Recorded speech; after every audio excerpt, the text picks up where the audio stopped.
The scene is set in the rubble of a defeated Nazi Germany. The year is 1945. The world breathes a sigh of relief, celebrating the end of tyranny. But in the shadows, a secret deal was being struck.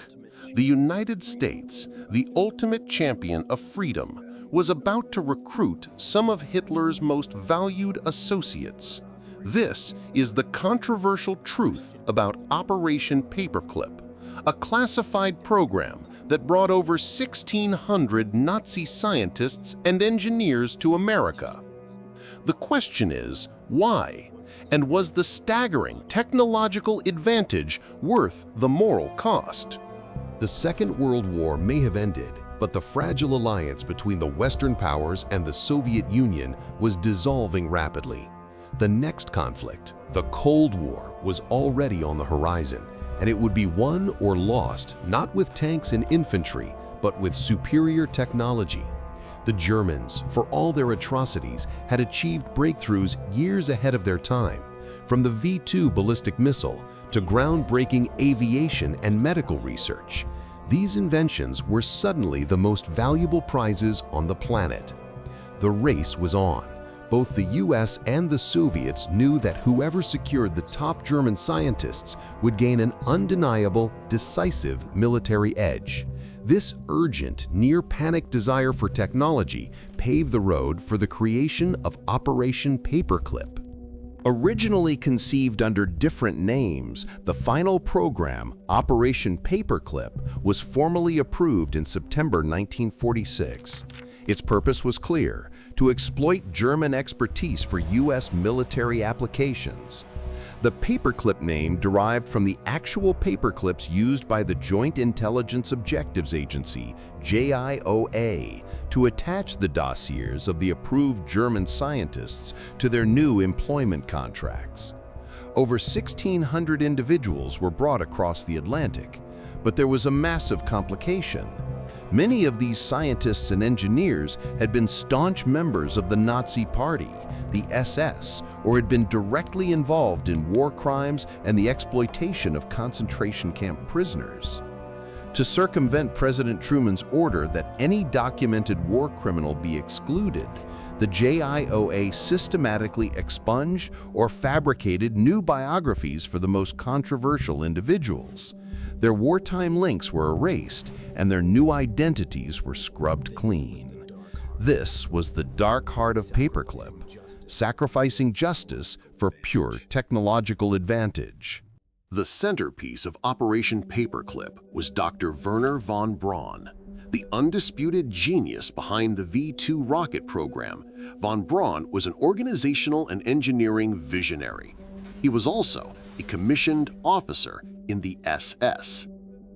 Von Braun's V-2 rockets were not manufactured in a conventional factory. They were built underground at the infamous Mittelwerk complex deep inside Germany using slave labor from the nearby Dora concentration camp. Thousands of prisoners died from starvation, disease, and brutal conditions.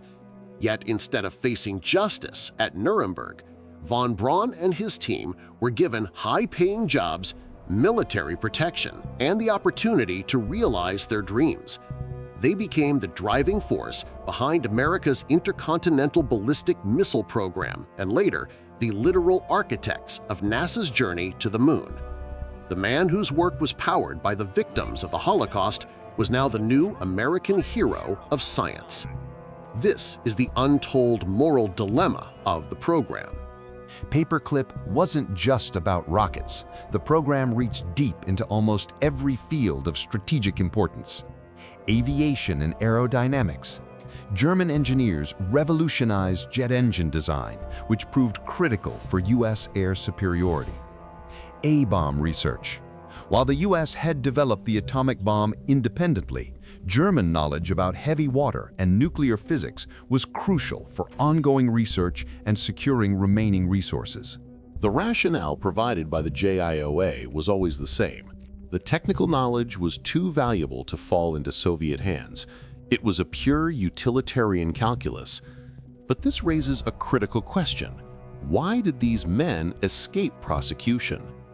The reality is, the U.S. military structure and intelligence agencies simply prioritize national security and technological dominance over moral obligation and international justice.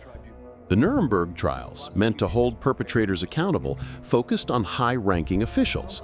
The scientists, hidden by their new American sponsors, were off-limits. The official story of Paperclip, sold to the American public, emphasized the defeat of the V2 threat and the genius of the scientists, while completely omitting the context of the concentration camps.